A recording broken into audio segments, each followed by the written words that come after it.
Laura sempre dizia que não acreditava em destino, só em escolhas ruins repetidas por gente machucada.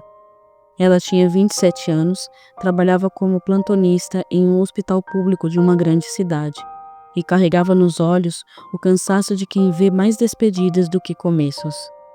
Era conhecida pelos colegas como fria, mas na verdade era só alguém que aprendeu cedo demais que se apegar doía.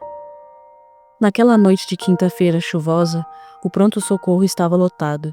Gritos, cheiros de álcool, sangue seco no chão. Um acidente de moto. Mais um.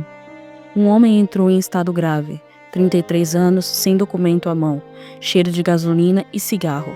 Rosto cortado, costelas quebradas e um olho quase fechando de tanto inchaço. Enquanto os médicos gritavam números, Laura segurava o soro, estabilizava, limpava o sangue. Ele abriu os olhos por um segundo e murmurou rouco. Eu morri? Ela respondeu automática. Ainda não. Não comigo aqui. Ele riu, mesmo com dor. Então me salva, doutora Gelada. Na ficha improvisada, depois descobriria o nome. Gabriel Duarte. Empresário de uma pequena oficina de motos. Ficha policial rasa, algumas multas, nada demais. Mas isso ela só saberia depois. Naquela noite, ele era só um corpo lutando contra o próprio fim. Os dias passaram, Gabriel sobreviveu à cirurgia. Passou para a enfermaria.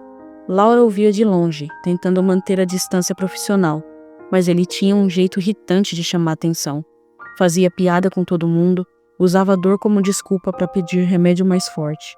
Implicava com Laura sempre que ela passava. Enfermeira de gelo, vem aqui. Não sou enfermeira, sou médica. Então é pior. Doutora Gelada, vem aqui. Ele perguntava o nome dela, ela mentia. Me chama só de doutora.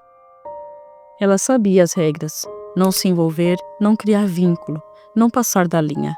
Mas em casa, no quarto escuro, lembrava dos olhos dele, da forma como ele encarava a morte com um deboche que escondia o medo. 2 meses de internação, ela viu o pior dele.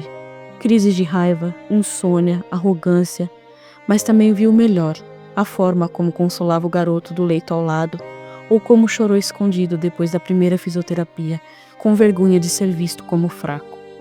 O primeiro erro aconteceu numa madrugada quase vazia. Chuva batendo na janela, luz fria, e Gabriel estava acordado, encarando o teto. Doutora, ele sussurrou quando viu Laura entrando no quarto com a prancheta. O que foi agora? Ela respondeu cansada. Se eu tivesse morrido naquele dia, ia ter alguém chorando por mim? Ela não deveria se sentar, mas se sentou na cadeira ao lado da cama. Você não tem família? Tenho uma mãe que quase não vejo, um irmão que me odeia e uns amigos que só se lembram de mim quando precisam de dinheiro. Não sei se isso conta. Ela respirou fundo. E namorada? Eu já tive.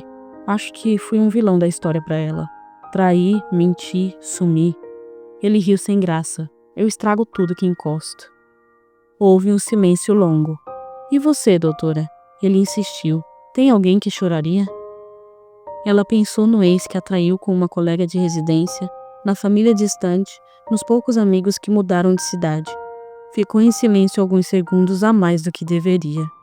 Não sei, respondeu sincera. Acho que não o suficiente. Foi ali que algo quebrou, ou algo se conectou. 2 estragos se conhecendo. Quando ele teve alta, deixou um bilhete dentro do prontuário dela. Se algum dia quiser saber como é viver perigoso, me procura. Gabriel. Ela achou infantil, quase jogou fora, mas guardou. Meses depois, exausta de plantões e dias vazios, numa noite de folga, ela abriu o Instagram no modo automático. Encontrou o perfil da oficina, Duarte Motors. As fotos eram sujas, graxa, motos, tatuagem, cachorros de rua adotados. E lá estava ele, cicatriz no rosto, sorriso torto, post recente, segundo round da vida, obrigado doutora sem nome. O coração dela apertou. Não era amor, era curiosidade misturada com uma espécie de orgulho estranho. Ela digitou a mensagem e apagou. Digitou de novo, apagou outra vez, até que escreveu. Alguns pacientes sobrevivem só para dar trabalho depois, doutora Gelada. Ele respondeu em menos de 1 minuto. Eu sabia que você tinha Instagram. Vem tomar um café, sem agulhas, eu prometo. Ela sabia que não deveria ir. Ele era o tipo de homem que o hospital inteiro chamaria de problema. Impulsivo, borderline, com histórico de álcool, pessoas dizendo que ele gostava do que fazia mal. Mas talvez por isso ela foi, por curiosidade, por solidão, ou porque no fundo queria alguém que a olhasse como ele olhava, como se ela fosse mais do que um jaleco e um crachá.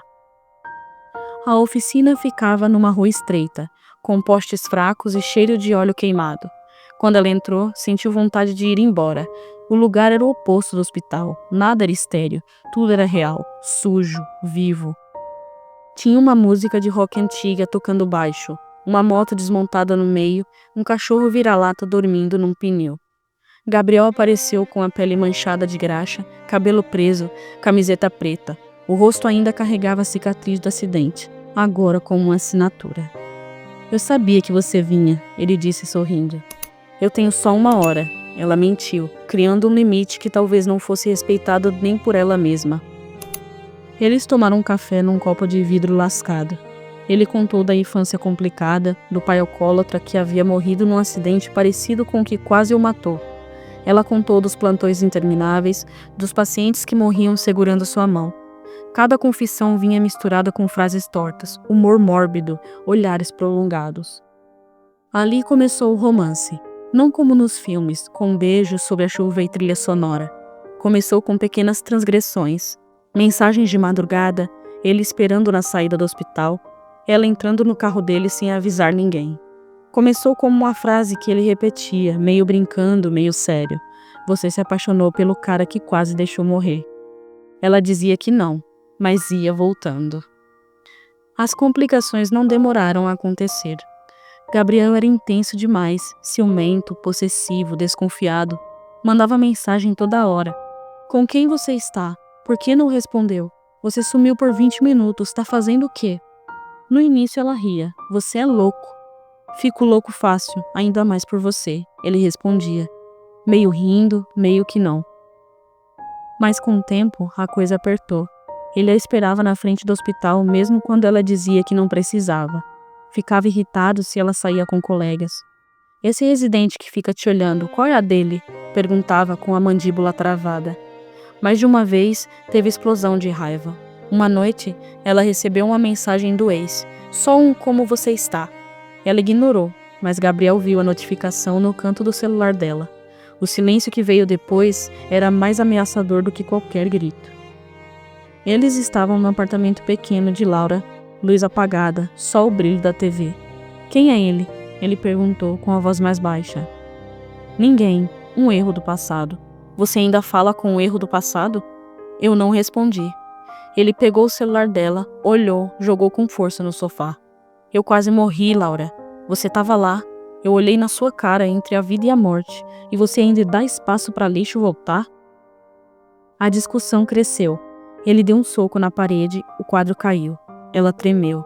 Não porque ele encostou nela, mas porque viu que poderia se passasse da linha. Ele percebeu o medo nos olhos dela e chorou. Um choro feio, descontrolado. Eu sou assim, eu estrago tudo. Eu vou estragar você também, ele disse soluçando. Ela, que sempre cuidou de todos, sentiu a necessidade quase doentia de cuidar dele também. Abraçou, passou a mão no cabelo dele, prometeu que ficaria. Esse era o nó. O amor não era leve, não era bonito, era pesado, doente, viciante, mas real. Os amigos dela percebiam. Ele não parece uma boa ideia, dizia uma amiga médica. Você tá diferente, anda mais calada, mais desconfiada. A mãe dela pelo telefone. Um cara que quase morreu e corre de moto? Você não precisa disso, filha. Mas Laura sentia algo que nunca tinha sentido. Intensidade, vida. Ele a olhava como se ela fosse a única coisa que segurasse o mundo dele no eixo. E ela gostava desse poder, mesmo sabendo que esse tipo de dependência cobrava um preço alto. Em troca, Gabriel também dava tudo. Ficava acordado esperando ela voltar do plantão de madrugada com a comida pronta. Aprendeu a cozinhar porque ela mal comia. Pagou à vista a última prestação do financiamento dela sem contar, quando viu que a conta não fechava. Tatuou uma linha de batimentos cardíacos no braço, igual a que aparecia no monitor quando ela o reanimou na cirurgia. Isso aqui é o momento em que você me trouxe de volta, ele dizia, mostrando a tatuagem. Mas o romance deles era isso: amor misturado com controle, proteção misturada com sufoco, cuidado misturado com destruição. O ponto de ruptura veio num sábado de chuva, como no começo. Ela estava de plantão quando chegou ao hospital uma ambulância com sirene, desesperada. Acidente de moto, de novo. Um homem, 33 anos, sem capacete. Quando abriram a porta, ela sentiu o chão sumir. Gabriel. Sangue demais, olho fechado, o mesmo lado do rosto da última vez, só que pior. Dessa vez, o corpo dizia que não queria voltar. Não é possível, ela sussurrou. Tentaram reanimar, massagem cardíaca, adrenalina, choque. Ela sabia cada movimento, mas as mãos tremiam. Um colega então assumiu. Você não está em condições, Laura. Sai da sala. Ela ficou do outro lado do vidro, vendo o corpo dele lutar a cada choque. Lembrou de todas as mensagens, das brigas, dos beijos na escada do prédio, do cheiro de gasolina misturado com cigarro. Lembrou da primeira frase dele. Então me salva, doutora gelada. Dessa vez ela não salvou. Hora da morte, 3h47 da manhã. Ninguém da família apareceu na hora, só no fim da manhã. A mãe dele chegou com o rosto destruído, acusando o mundo inteiro. A polícia notou o básico. Perdeu o controle em curva molhada, excesso de velocidade, possível ingestão de álcool, caso encerrado. Mas para Laura, nada encerrava. Os meses seguintes foram um borrão. Ela trabalhou mais do que devia, dormiu menos do que o corpo permitia. Às vezes sentia o cheiro dele no corredor do hospital. Outras tinha certeza de que ele aparecia na porta da casa dela, reclamando que o café estava fraco. Um dia, arrumando a gaveta, encontrou um envelope esquecido, letra torta, quase infantil. Para quando eu fizer alguma besteira. As mãos dela gelaram. Então ela abriu. Doutora, se você está lendo isso, é porque eu fiz o que sempre faço. Passei do limite. Eu não sei amar pouco, e isso é um problema. Eu corro demais, bebo demais, sinto demais. Você merecia alguém que te desse paz, não alguém que te desse taquicardia. Mas no fundo, eu acho que você nunca quis paz. Você vive rodeada de morte e ainda assim volta para o hospital todo dia. Você olha para o abismo e continua. É por isso que eu te amo. Eu sou o lado escuro da sua vida certinha. Você é a única parte clara da minha vida suja. Isso não é saudável, eu sei. É bonito de ver de fora, parece filme, mas a gente viveu isso por dentro, e por dentro dói. Se eu morrer de novo, não se culpa. Eu escolhi acelerar, como sempre. Só não deixa ninguém dizer que não foi amor. Foi doente, torto, errado, mas foi amor. Se cuida, e por favor, não deixe meu coração virar estatística no seu plantão. Gabriel. Ela chorou como não chorava havia anos, não só pela morte dele, mas por tudo que aquele relacionamento escancarou, o vazio dela, a necessidade de ser necessária, a atração pelo precipício. O amor deles não termina com flores e filhos, termina com cicatrizes invisíveis, com lembranças que machucam e ao mesmo tempo aquecem. Termina com a consciência de que você amou alguém que te fez mal e que ainda assim você não consegue simplesmente odiar. Anos depois, Laura ainda trabalhava no mesmo hospital. Conseguia impor limites melhores, aprendeu a dizer não, fez terapia, mas o olhar continuava o mesmo, profundo, cansado, carregando histórias que nunca apareciam nos prontuários. De vez em quando, passava pela rua da antiga oficina, o portão enferrujado, paredes pichadas, o cachorro deitado em outro lugar. Na parede interna ainda dava para ver, apagado, o logo Duarte Motors. Ela encostava a mão no volante, respirava fundo e seguia em frente. O mundo nunca soube da história completa. Para os vizinhos, foi só mais um cara que corria demais e morreu cedo. Para o hospital, mais um número. Mas para ela, foi o capítulo mais escuro e mais vivo da própria vida. Um amor que poderia ter dado certo se eles tivessem sido pessoas diferentes. Um romance que existiu como um acidente permanente. Bonito de se ver à distância, devastador para quem estava dentro. E no fundo, ela sabia. Em algum lugar dentro dela, a doutora gelada ainda ouvia a voz dele dizendo: eu quase morri, você estava lá, você me viu entre a vida e a morte. A gente se encontrou ali. Alguns encontros são assim, lindos, intensos e fatais.